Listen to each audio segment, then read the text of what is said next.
Bengaluru to Hyderabad, Hyderabad to Amaravati, Amaravati to Chennai greenfield హైవేలతో పాటు bullet ట్రైన్లు కూడా ఈరోజు మన కేంద్ర ప్రభుత్వాన్ని సూత్రప్రాయంగా ఒప్పింపజేయడం జరిగింది. దీంతో దూరము తగ్గుతుంది. డెడికేటెడ్ గ్రీన్ఫీల్డ్ హైవే, ఎక్స్ప్రెస్ హైవేలు వేయడం ద్వారా, బుల్లెట్ ట్రైన్ ద్వారా రవాణా సులభతరం చేస్తున్నాం. భారతదేశంలో సముద్రపు ఒడ్డు లేని రాష్ట్రం తెలంగాణ రాష్ట్రం.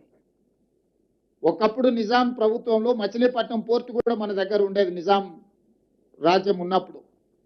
ఈరోజు మనం మచిలీపట్నం పోర్టు కూడా ఈరోజు కనెక్టివిటీ డెవలప్ చేస్తున్నాం.